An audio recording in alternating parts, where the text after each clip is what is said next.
What's up, guys? Evolutionary or podcast coming your way. Another Q&A episode, guys.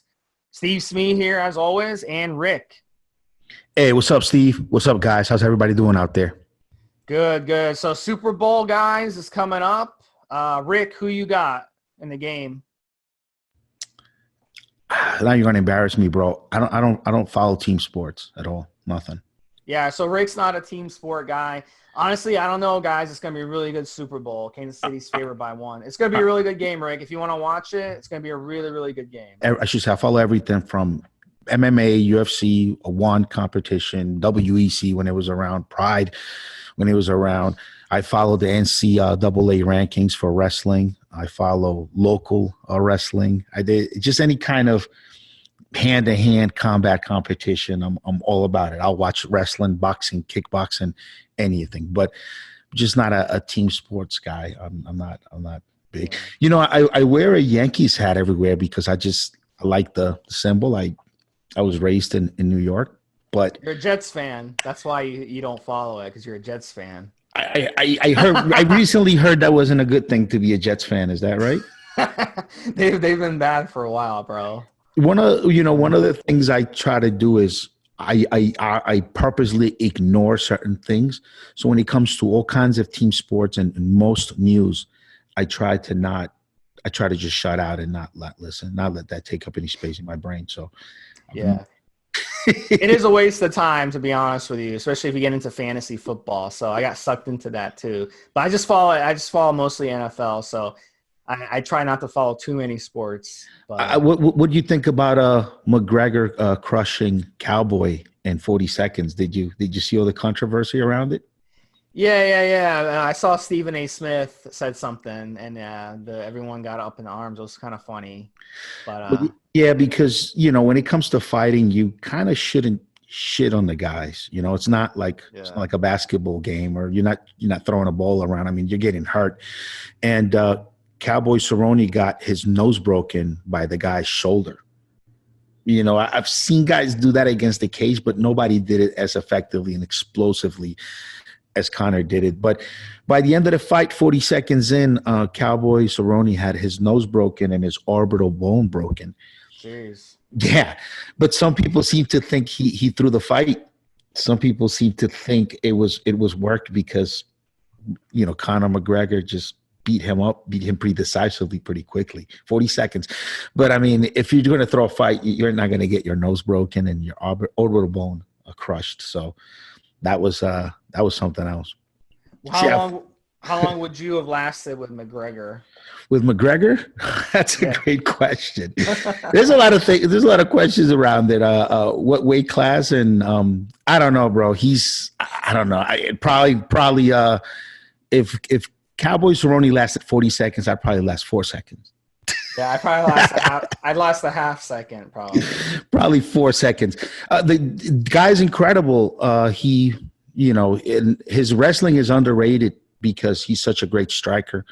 But he went against Khabib and actually won a round, and Khabib had a hard time getting him down. So I mean, he's an incredible fighter, bro. He's the GOAT. I mean, he's good. There's a lot of great fighters out there now. The fighters now are so good. They look like superhuman. The things that they can actually do with their bodies and their decision making and their timing, it's almost superhuman level. Like, how do you think about all these things so quickly? It's incredible. Yeah, every sport, we've come a long way in every sport for sure.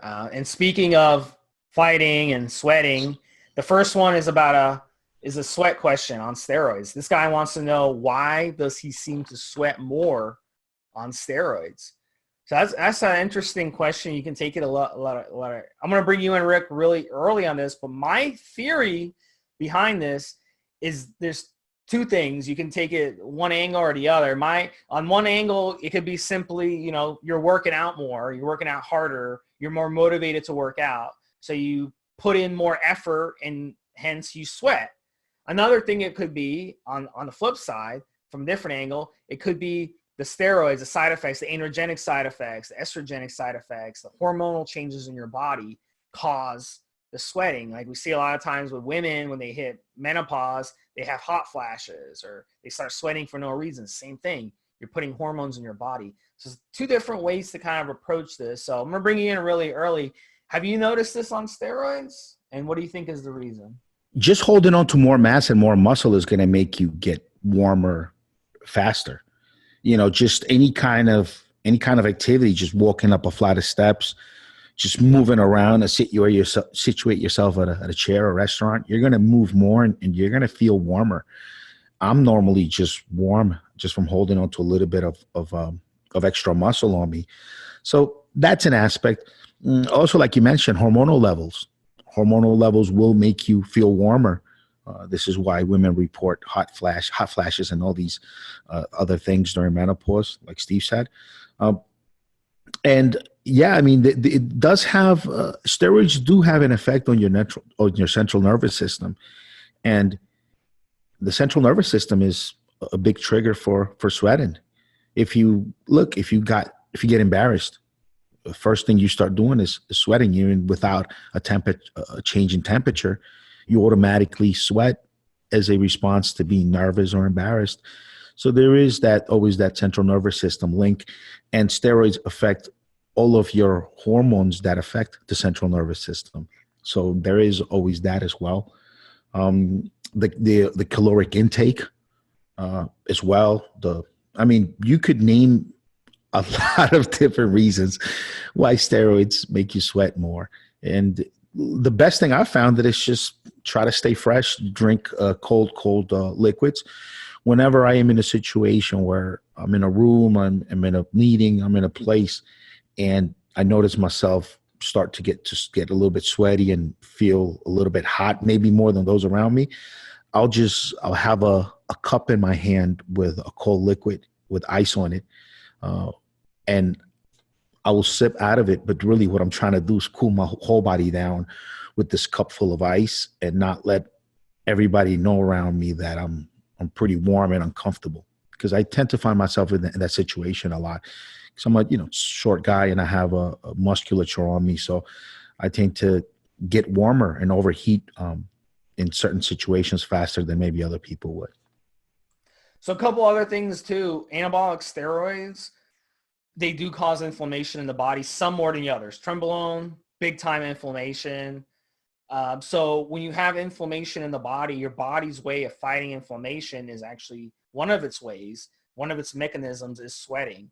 So that could be a cause. So if you notice on cycle, as a cycle goes, you sweat more and more as the cycle goes on. The inflammation builds up. That could be a cause. Also, of course, your metabolic rate goes up on anabolic steroids. That's one of the reasons they were produced versus catabolic steroids. So your metabolic rate goes up, you're going to sweat more. So those are different factors, guys. Some guys experience strange smells when they sweat on steroids. And what that can be linked to is the metabolites. You're actually sweating out the waste product from the oil that you're injecting. And that can be, that can make your urine smell different. That can make your sweat smell different. That can make your body odor smell different. You can even, when you're sleeping at night, you'll notice your bed sheets turn a different color. That's from the metabolites. I had an ex, she used to give me shit all the time and really get on my case. She's like, Steve, why aren't you taking a shower before bed?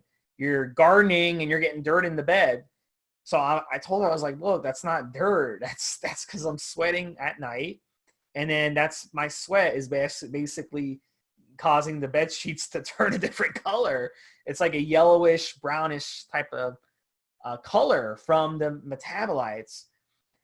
So that's kind of interesting that happens, but that's how it goes, guys. And also another thing too, maybe maybe it's just getting a warmer time of year where you live. If you live in Australia, New Zealand, the Southern Hemisphere, this is summer for you guys. You guys are getting into deep summer now. So it's warmer. So you're going to probably sweat more. And vice versa. If you're in the Northern Hemisphere during June, July, August, September, it gets really, really hot. So you're going to sweat more. So it's all these factors that can contribute to it. All right, guys. So anything else to add, Rick? Or Yeah, I mean, steroids will change the way your sweat smells, the way your pee smells, the way your semen smells. It really will change smells in your body if you get legit I'll stuff. take Some stuff more than others. I'll take your word on the semen thing. I don't know how you know that, but I'll take your word on it. Because I had my girlfriend complain about it. I mean, it's pretty simple, bro. So, I mean, it does happen. It's just something to know. All right, guys. So the second one's another good one. He's saying he wants to bulk. Okay, that's a big thing, with some guys. They want to bulk, but his appetite is down on cycle. So this is another one, guys. A lot of times, okay, what's the first thing your vet asks you when you take your dog or cat to see them? The first thing they ask you is how's their appetite? Because if the appetite of your animal is down, that probably means that there's something going on. There's some type of sickness. They don't feel well. They got a lot of stress going, something like that. So when you use anabolic steroids, you're running steroids, what does it do to your body? It stresses your body. It likely makes your body sick, especially considering the way the guys abuse steroids. So if your appetite if you start noticing your appetite drop, that's a red flag that something is wrong. Maybe your cholesterol, your total cholesterol went sky high, your good cholesterol tanked, your bad cholesterol went up, your blood pressure is high, you got too much inflammation on the body, et cetera, et cetera. So it's a good time to go run blood work and see if you can flag anything. And you'll probably notice a lot of shit on your blood work is off, which is normal on steroids, but that's probably a good indicator that, hey, it might be time for you to start winding down this cycle. And that's one of the big red flags. Anytime you notice a drop in appetite, you can actually diagnose cancer, diabetes, a lot of these diseases that go unnoticed for a period of time just by knowing how to understand your appetite. And that's a really good thing for you, your dog, your cat, your fish even. If your fish isn't eating his food anymore, he's probably sick. So that's a really good, right off the bat, way to tell if something is wrong. So I would go get blood work right away if you notice that. It's nothing to get super concerned about. It's not like you're gonna lose your muscle if you don't eat. You just gotta listen to your body sometimes and listen to it in that situation instead of force feeding your body. A lot of guys are gonna tell you that to force feed your body. I'm not a believer in that. I'm a believer of listening to your body. So it might be time for your body saying enough is enough. We gained too much weight. Stop fucking with me. Stop eating so much fucking food. Give me a fucking break. I need a break. Come off cycle. Stop gaining so much weight. Your body does not like it when you gain 10, 20, 30 pounds on a cycle. Pure and simple. It does not like it. Rick, what's your opinion on this, man? Part of being a bodybuilder is force feeding. If you're trying to stack on those pounds, that weight, you're going to have to force feed and really put on, eat at the times that you're supposed to, even when you don't feel like it. It's part of the game. If you're trying to gain that serious mass and that's what your program calls for, you're going to have to do it. When your body's stressed out, your liver is under stress from oral steroids, you're going to find that your appetite shuts down pretty hard. That's going to be a really good sign to know if your liver is going through some extra toxicity. One steroid that's that's known for causing your appetite to shut down is Anadrol. That was our last compound podcast that we did, was Anadrol. And people report that with Anadrol to the point of nausea, where you eat and you feel nausea. You feel like you've got to throw up. So stress with your liver is one thing. And then the next thing, the other thing, like I said, if you're bodybuilding and your diet calls for X amount of calories and more than half of them from protein, I mean, you're going to find yourself, stuffing yourself maybe when you don't feel like it, because, if you want to grow to be 200 and something pounds, you got to start today eating like you weigh 200 and something pounds to gain that extra mass. And a lot of times you're just not going to be up to it. It's part of the game. My view, though, is what's the rush? I mean, if you set a 10-year goal to get up to that much, why does it need to be done in one cycle? Why not just take 2 steps forward, 1.5 steps back, and just work your way up. That's what I was trying to get at. Yeah. I do agree with it with certain steroids. If you're not going to eat a ton on them, just don't. It's just a waste of money, waste of time. So some steroids, if you set it as a goal, I'm going to run this cycle with these bulking compounds, and I want to at least get out of the cycle, 30 pounds that I gain, and I want to permanently keep 20, 15, whatever it is.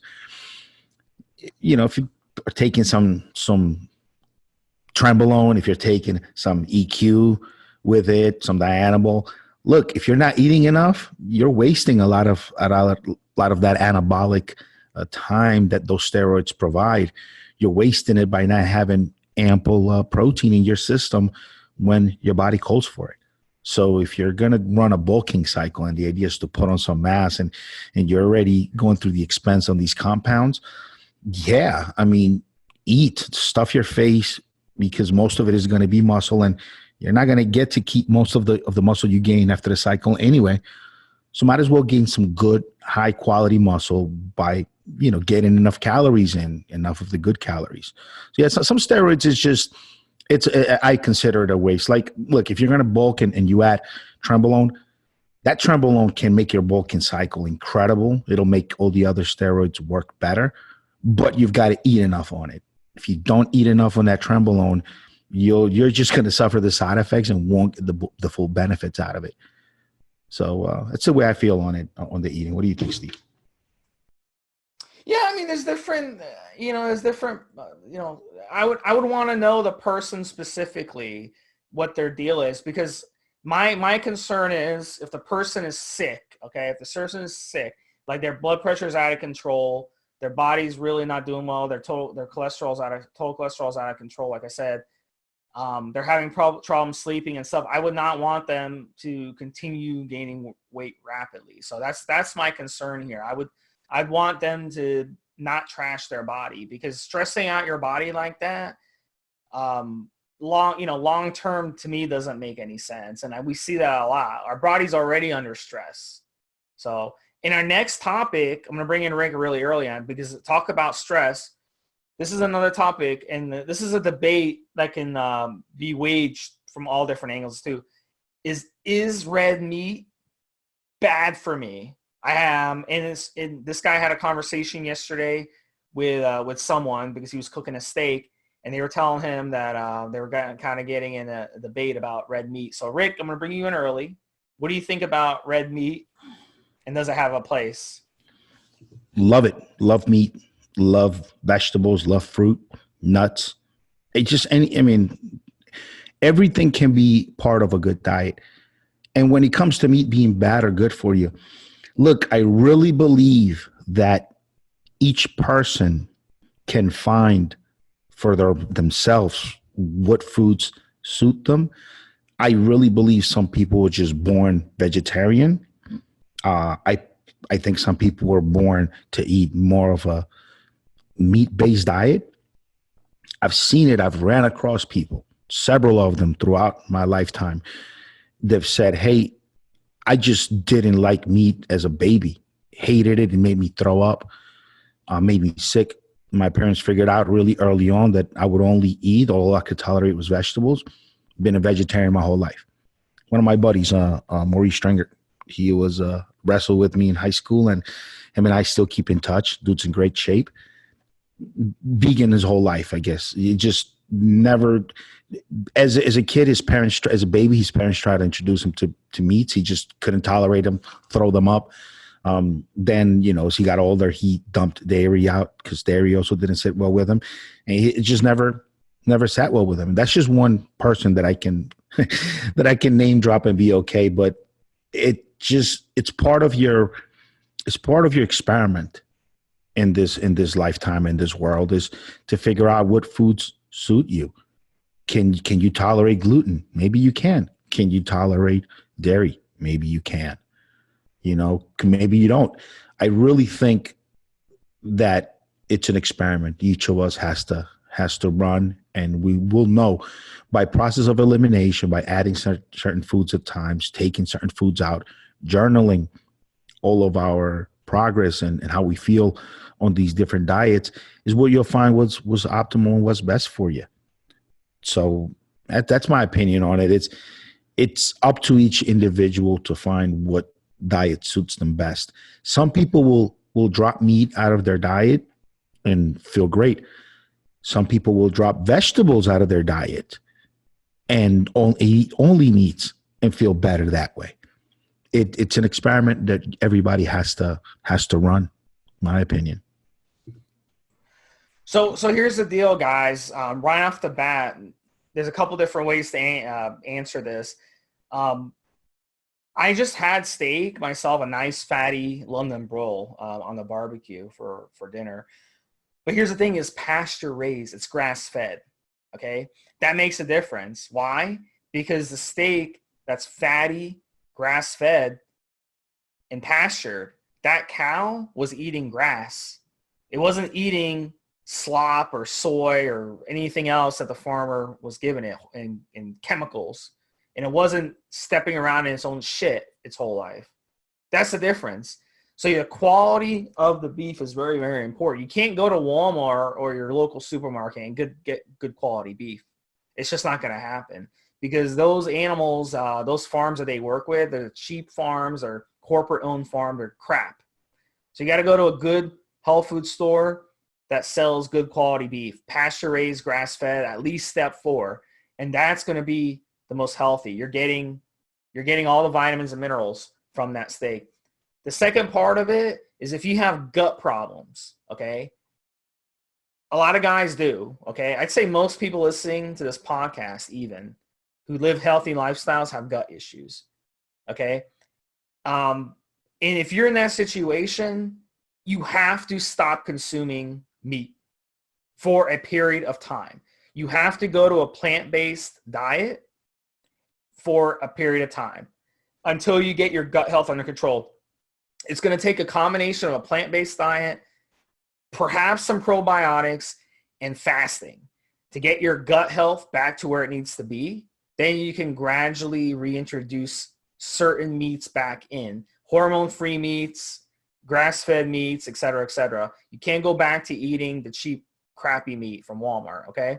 So those are the two different ways to approach this. Me, myself, I'll have red meat maybe once or twice a week, maybe. I don't eat red meat every day, so it's fine.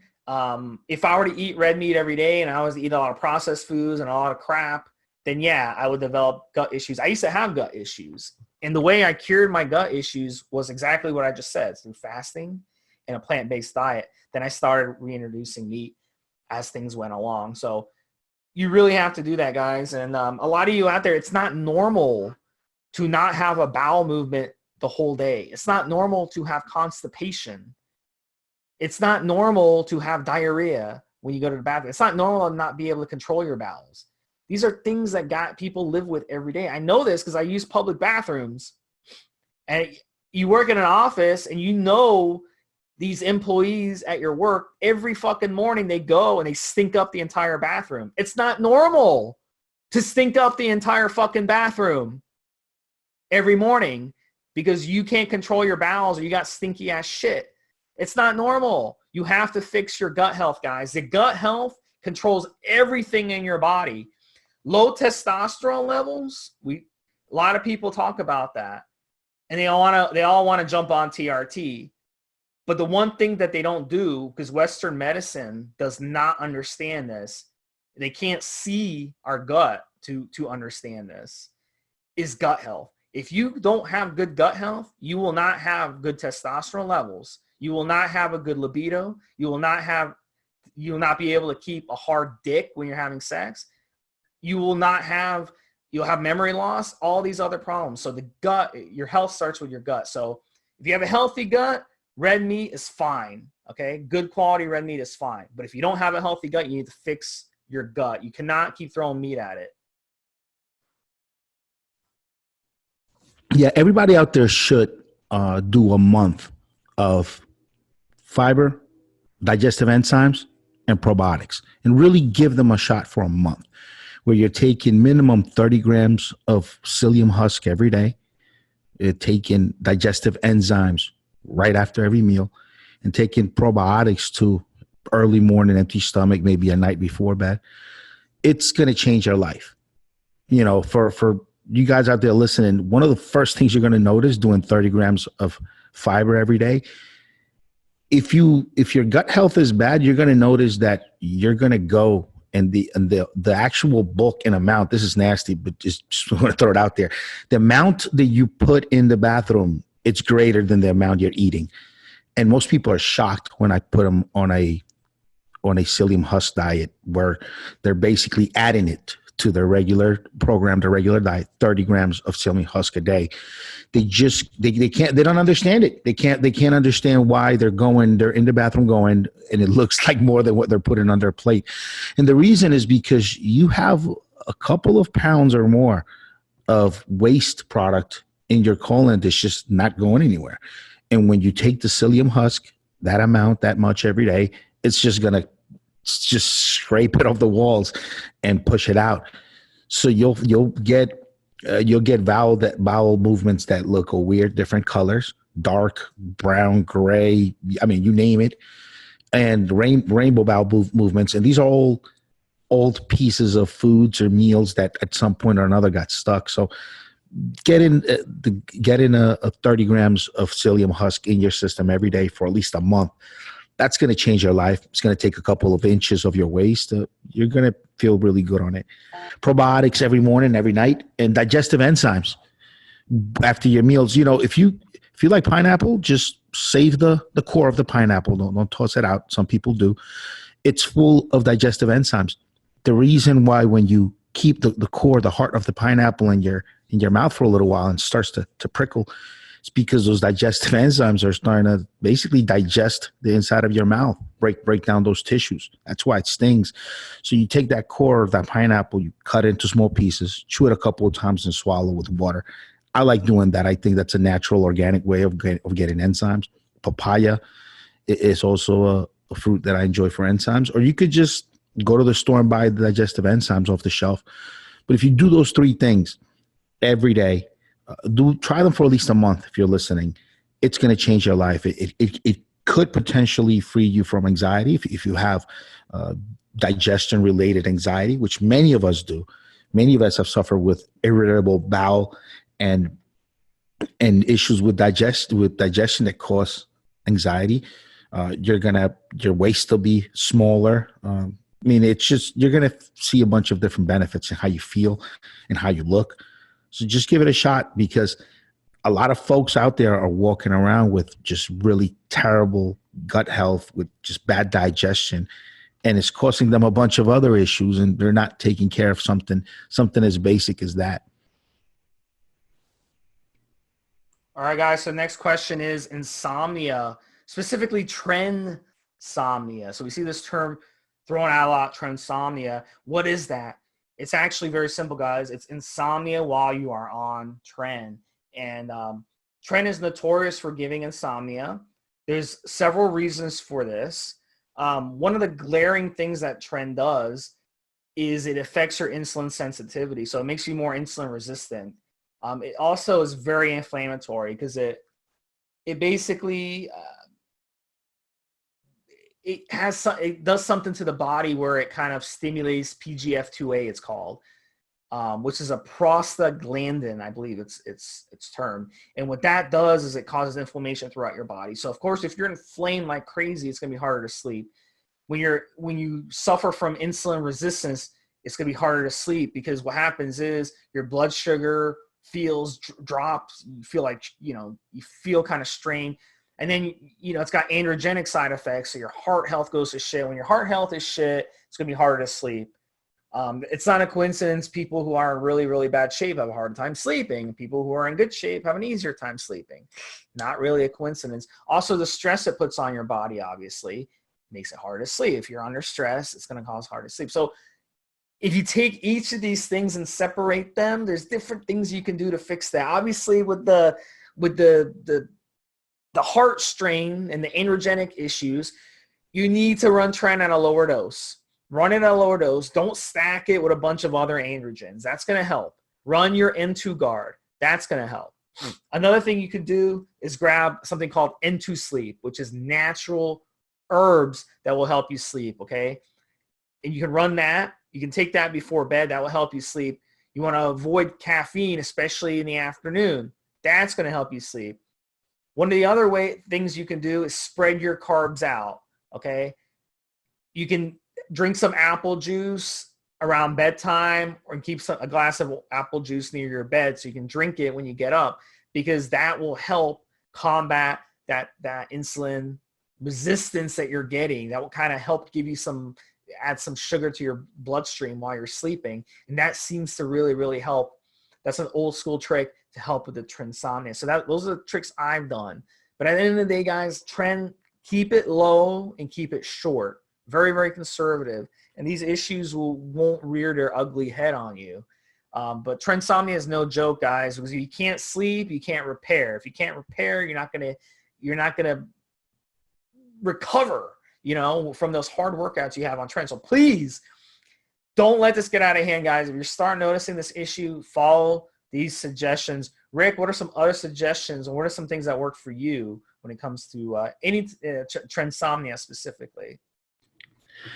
Well, I suffer from insomnia regularly anyway. And just insomnia, what's helped me is meditation and having a good bedtime routine.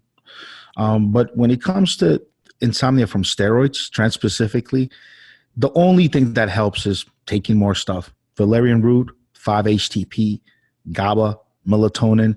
I started taking all these things in different supplements until I found a good mix of stuff that would put me right out to sleep, no matter how much steroids I was taking and how crazy I felt before going to bed, where, it just, you get a little bit of anxiety, you get a little bit of warmth, you sweat a little bit, you just can't get comfortable and go to sleep. So I found taking, again, valerian root, 5-HTP, GABA, melatonin, all these things really helped.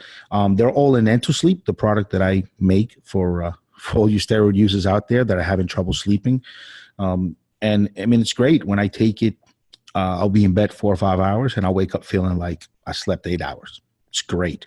Feel really good after only 4 or 5 hours sleep. Don't wake up feeling groggy. And the only thing is, when I take the Into Sleep, I always make sure to turn the lights off. The melatonin doesn't really activate and work as good if you don't turn the lights off, turn the TV off. You got to shut everything off, and that melatonin will really kick in. If you keep everything on, you'll burn right through the melatonin and won't get the full effect from it. You need to shut the lights off. And that's the only thing that's helped, man, when it comes to side effects from steroids, is taking other compounds to counteract it as far as insomnia goes. All right, guys. So our last question today, we're going to have some fun with this. Rick is always complaining that these guys always get themselves into messes. So let's see if he can dig this guy out of this mess. So this guy says there's a chick he dated for a bit, informed him that she was 2 months pregnant and the baby was his.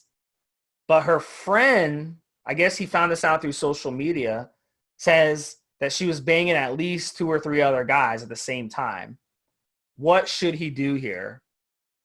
So, Rick, I'm going to bring you in first. What should he do? Okay, first of all, he should not have gotten himself into this situation. I knew you'd say that. But now that he's in it, okay, first you got to see, you have to present a couple of different scenarios here, Steve, because what he should do if he likes the girl and wants the girl, and what if he doesn't like the girl, doesn't want the girl, because that makes a huge difference. So if he doesn't want the girl, then he can just say, hey, I'll be friendly and supportive, and we'll get a DNA test at the end, and we'll see where it goes, and just keep the whole situation at arm's length. Begin to develop a good friendship relationship with this lady who you're going to have a kid with now, and just be real nice about it. If you like her and you'd like to give things a shot with her, then kind of don't waste time. Just say, yeah, let's give this a shot. And then wait for the DNA test. And look, if at the end of the 9 months, it turns out it's not your kid, I mean, you have the perfect reason to walk away. just tell her, say, hey, we're going to give this a shot. But if it's not my child, this might not last. You know, if she's going to tell you that this is your kid, you should hold her to that and say, all right, well, we're going to give this a shot, but I'm holding you to that. This is my kid situation. If 9 months from now, we realize that he's not, I'm out the door. I'm gone. And that is the two ways to play it. As far as like, oh, she was going out with other dudes and whatnot. Well, look, if this is really your baby and you like her and you want to give things a try with her, then none of that stuff should matter. You know, just leave that in the past and it's done and over with. If it turns out that she really was messing with other guys to the point where she got pregnant and didn't know whose it was and just real kind of irresponsible behavior, then I wouldn't put up for that. I wouldn't put up with that.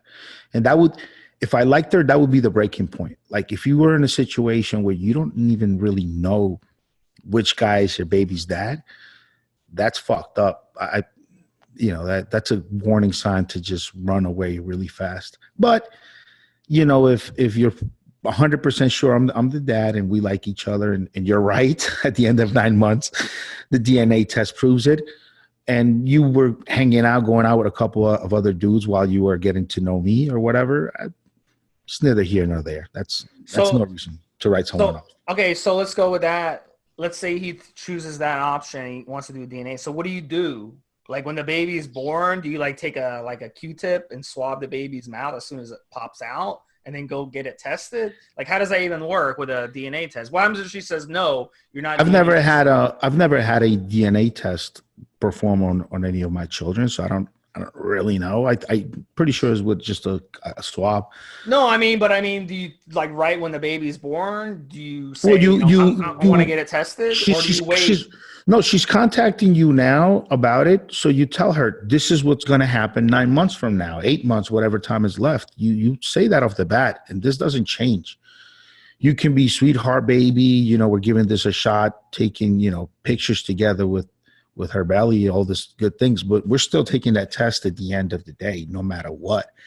But if he stays with her and he gets attached to her and then the baby isn't his, how's he supposed to just walk away? Like he's going to attach himself to not only her, but the baby that's coming.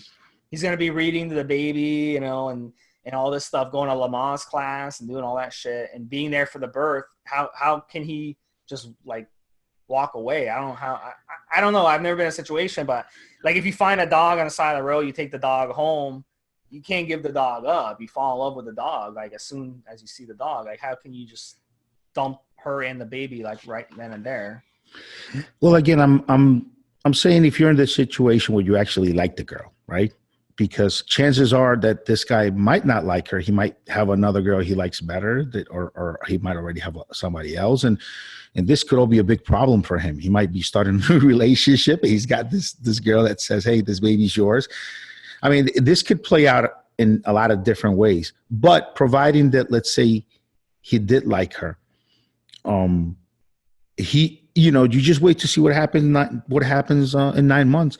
Maybe 9 months you realize the baby's not yours, but you have good chemistry with her, and she's got her baby, and you're not on the hook if things don't work out.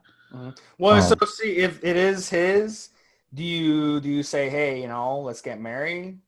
That's look, together? I think marriage is a mistake. That's bringing the federal government into your relationship. I've done it, obviously. It's a mistake, but you've done it. It's why I know, because it's funny. It's really, this is hilarious. I was home when I got my divorce papers in the mail, and my mom was there, and I got my papers in the mail. I didn't know what it was, so I opened them, this big package, and I look, and my mom goes, "What is it?" I go, "Ma, it's official. It's over with. I got my marriage. I got my divorce papers." So she goes, "Oh, thank God." She gives me a big hug and a kiss on the forehead and goes, "Don't do it again."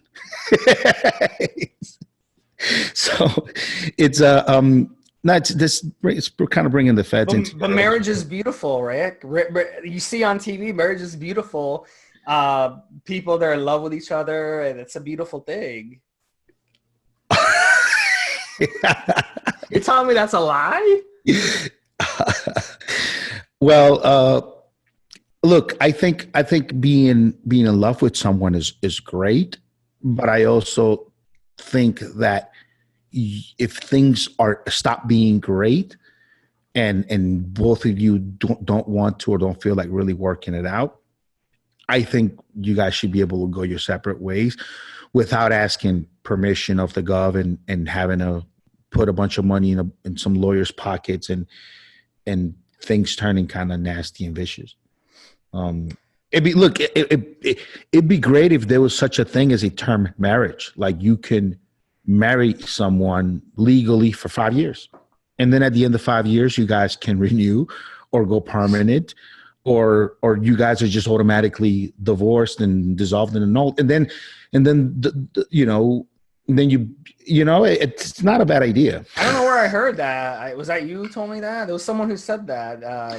I can't remember. I saw it on TV. But yeah, it's like an expiring marriage. It expires it's like a contract in pro sports. So there is such a thing. Yeah, because I think you can say, hey, let's give this a shot. X many years. We both know where we're at. And in 3-4 years, it's automatically annulled unless we go and renew. Yeah.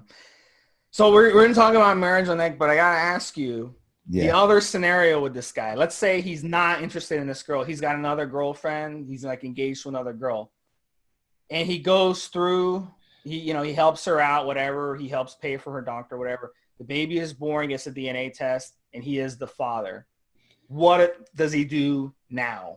Oh, he's kind of fucked. Yeah, if he's got another girl that he really likes, and now he has to bring it up to her that he's got this baby with another girl, and just the he's gonna have to deal with this other lady from now on. He's gonna have to cut her a check every week, monthly, whatever it goes. Well, how does that work? Cut her a check? You have to pay child support for 18 Obviously, years? if you got a kid, fuck yeah, you got to pay child support. Look, I've even heard it happen where you have to pay child support for a kid that's not yours just because you were there for long enough. Yeah, and you developed a bond. Yeah, fuck yeah.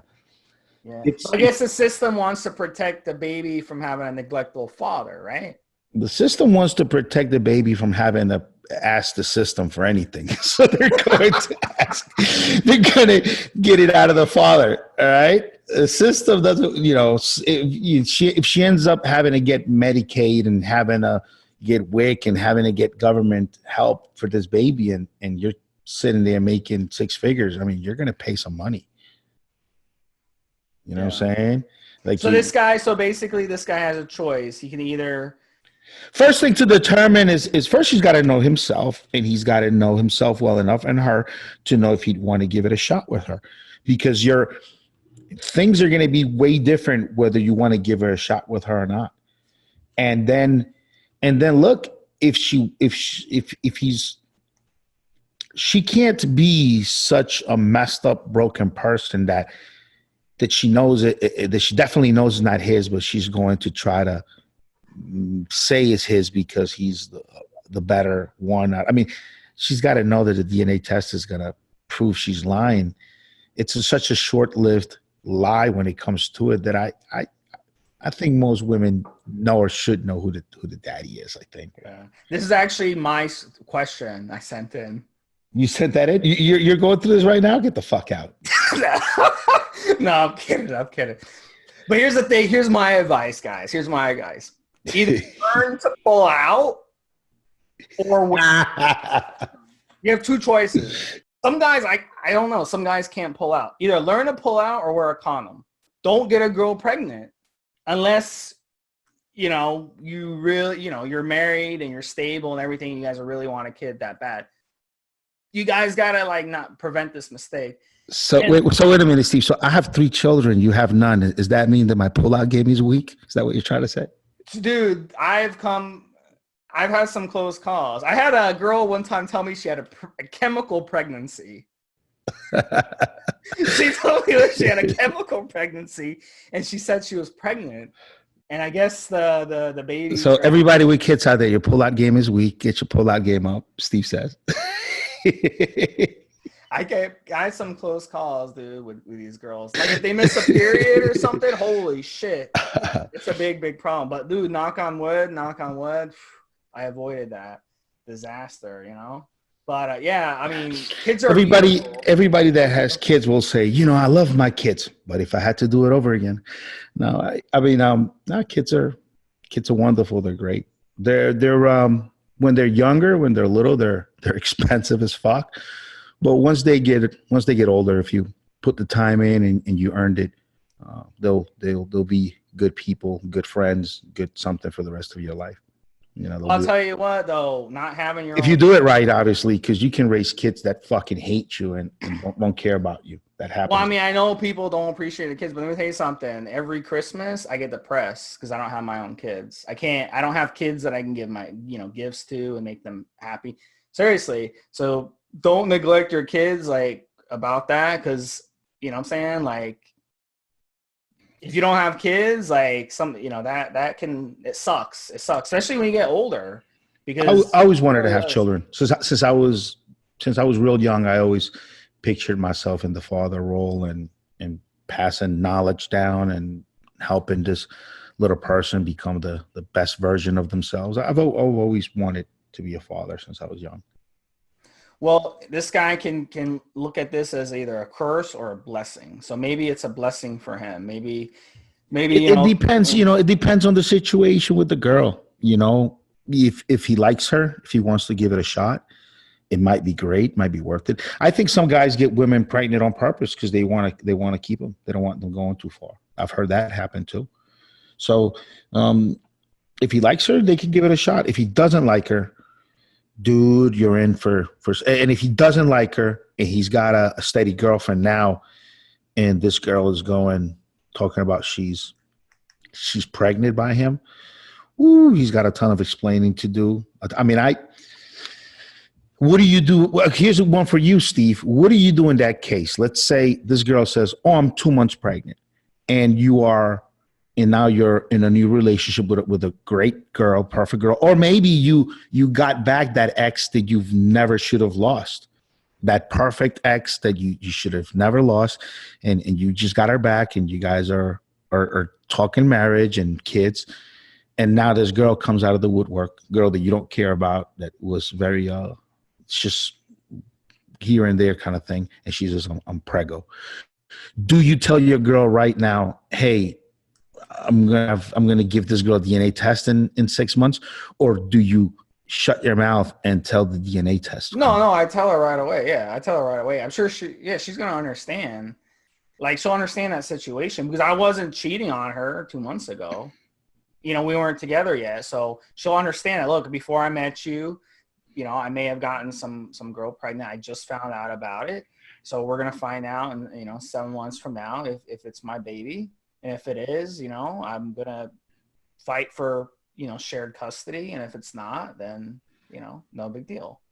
So if she, she's going to accept that. I think she'll like that I manned up. Really? You would tell her that far out?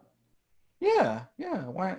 You got to, yeah. Because I'm going to be stressed out about it for the next 7 months. She's going to know something's wrong. How am I going to sleep waiting 7 months? And then that day when the baby... I could do the DNA test. I'm not going to sleep that whole night waiting for those results to come out the next day. I'm not going to sleep. So I would handle that in a probability basis. If there's a 70% chance, right? 70% chance in my mind from just knowing dates and knowing what happened. If there's a good probability that it might be mine, then I definitely would say something early on. If I think the probability of the baby being mine is low, I wouldn't even say shit, because your relationship can go to shit in those 6-7 months while you're waiting, and then it not be your baby. But she was on edge, and she withdrew her feelings and everything away from you and away from the relationship to protect herself against something that turned out not to be true. And look, if down the line it turns out that this is your baby, at least you didn't ruin the relationship for 6 months. If she's going to leave you, she'll just leave you now. And you just, you tell her when it's a fact, in my opinion, because you'll ruin for both of you guys time for 6 months, and who knows, it might not even be yours. She might not know. Or, I don't know. I mean, just the situation can become anything. I've heard this situation a couple of times, actually, of women that were pregnant or had a baby with a guy, and going into or coming into the baby being born and DNA and all that stuff, they'll tell the guy, like, look, I have a new man.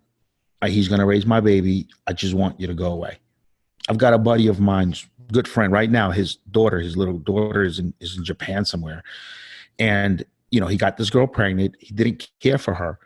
He was monetarily responsible even while she was pregnant. But when she had the baby, 2-3 months in, she was in love with this guy who lived in Japan. And before they went through paperwork, he just said to him, look, you don't love me. I don't love you. This guy's going to take care of my baby. We just don't want to hear about you ever again. Is that all right? Like, can we do that? And the guy said, go ahead. I was a fucking sperm donor. No problem. And now they're raising the baby in Japan. And the baby thinks she's got a different father. I mean, stuff like this does happen. Don't you have to adopt the baby, though, to do that? Doesn't he have to adopt the baby away? Well, technically? Well, he didn't register as the baby's father at the time of birth, pending a DNA test.